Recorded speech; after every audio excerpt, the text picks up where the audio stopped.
There have been some Nigerians who have the opinion that Nigeria should be divided.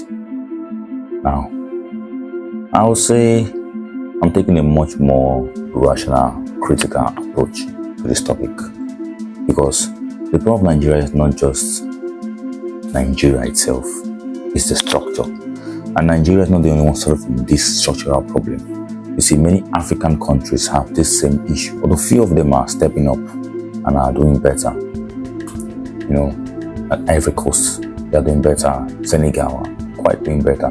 But then, we all know that many African nations, let's not deny it, have this lacuna when it comes to leadership.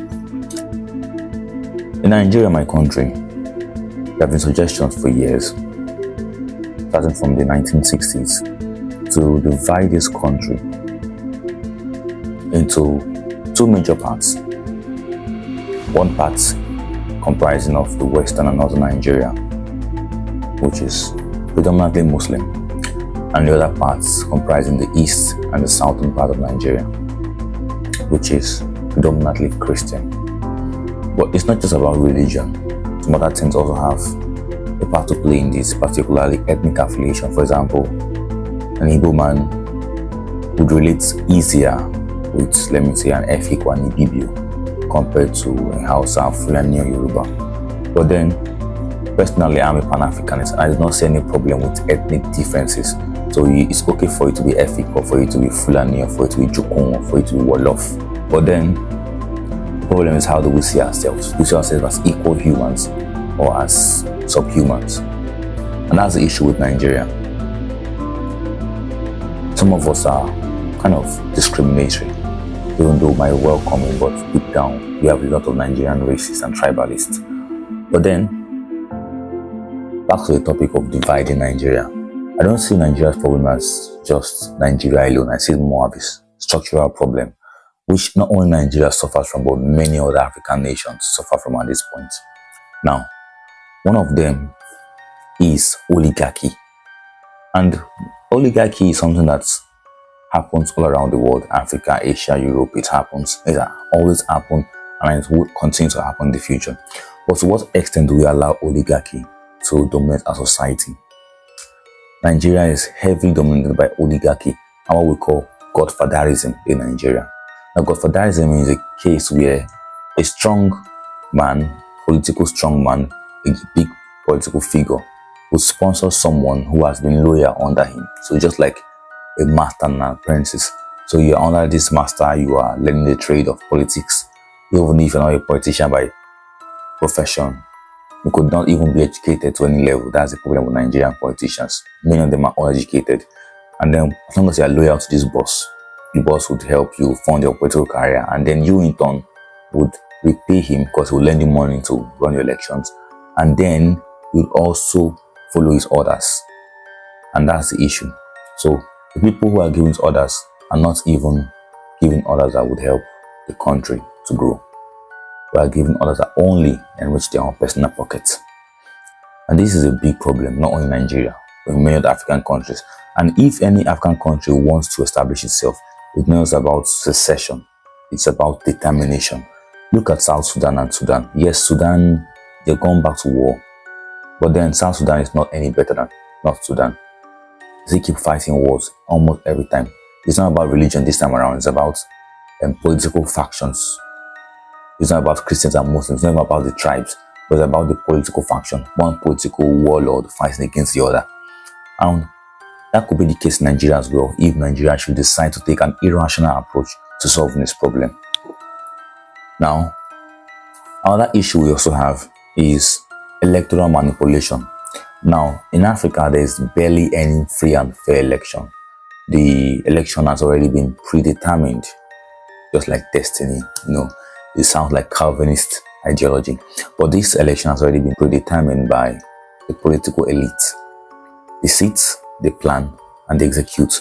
So you are just going to cast your vote, are just going to display, just like a show, not necessarily a real election that's free and fair and that takes your perspective or your vote into consideration. And if any section of Nigeria should secede and form its own nation, for example, not only the Igbos in the southeast and south are willing or wanting to break off, even the Yorubas in the west also at some point, I think they have died down now, but at some point they wanted an Oduduwa Republic. And some people in the Middle Belt also wanted the Kwararafa Republic, which is an older civilization, but they are trying to use that name to create a new one.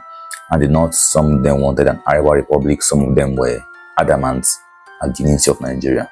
But then, the issue of election, not only in Nigeria, but in many other African countries, is a big issue.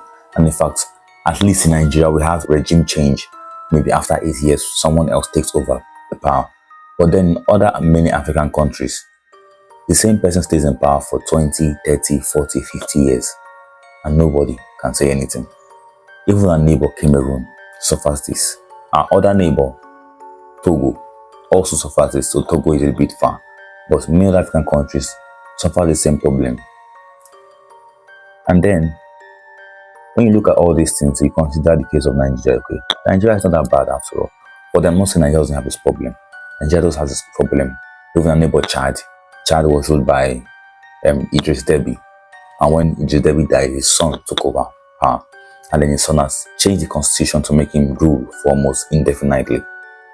If these countries were functional, like I'll say China is, or Russia, it won't really be a problem. For example, Rwanda is a kind of functional country, and one guy has been in power for like 20 years, and people are not really complaining. But in a case where there's so much political instability, then your power is to be questioned. So in countries like Chad, it's not meant to be a one-man rule for decades or even a family dynasty like Gabon and Equatorial Guinea. So many African countries suffer from this, and I'm quite of the opinion that if we do not take a more rational approach to the problem of Nigeria, either as a united entity or as a divided nation, then would end up being like these other African countries. Another third issue we have here is greed. Now, greed is the root cause of all these things because these guys are just trying to enrich themselves. And in fact, the topic of greed cannot be overemphasized. It's only greed that will make you to buy multiple private jets and buy multiple armored vehicles when your people don't have adequate railway system across the country. A few parts of Nigeria has railway line from maybe Lagos, Ogun State, Ibadan, which I have maybe explored a little bit. But then when you look at other parts of the country, like the Middle Belt and the eastern part of Nigeria, you find that there is an absence of the railway. And any track, in fact, that you find in these places are often over a century old, dating back to the British era. So how then can we have so much resources, but then we not invest them into the country? And that's also another issue with Nigeria, the problem of improper investments. Some of them invest into completely nonsensical projects that do not even benefit the country. And some of them, when they bring up a project that is intended to benefit the country, they end up sabotaging into their own greed. We see that this greed is also another big problem. And in fact, in the southeast of Nigeria, it's not about maybe the Fulanis hate us or the Hausa hate us. Even in the southeast of Nigeria, these same elite oligarchs are still in power there, and they hold the means of production, they hold the resources. And even if the eastern part should secede, except the elites are being replaced by another group of elites, the story will continue. Then we also have the issue of an absence of communalism and communitarianism. Now, this is not communism. Communism is about maybe a system of government where they try to control the means of production. But communitarianism and communalism is more about seeking the good of the larger community. So it's not about myself alone. The opposite of this is individualism. And at this point, although Africans, we have a strong sense of community, but we are largely becoming individualistic. We only seek our own personal success. And true success is not about you alone making it or you alone having a car and a house. That's just basic. But true success is when your community succeeds with you. Because when your community succeeds, no one will want to envy your car or your house and want to rob you and kill you and steal it from you. But then when you are the only successful man in your entire village, everyone sees you as a threat, or they see you as a potential tree for them to pluck their eternal leaves of money from. So then, the problem of Nigerian society as at now, especially from the political elite, is that they look at the West, they do not copy the good parts from the Western nation, they only copy the evil and stupid parts, because most of our leaders are not even educated in the first place.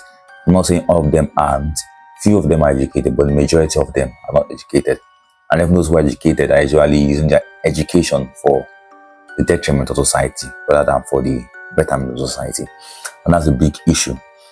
So if Africa wants to develop either as a United States of Africa, or if Nigeria wants to develop itself as a United States of Nigeria, we need to tackle these issues.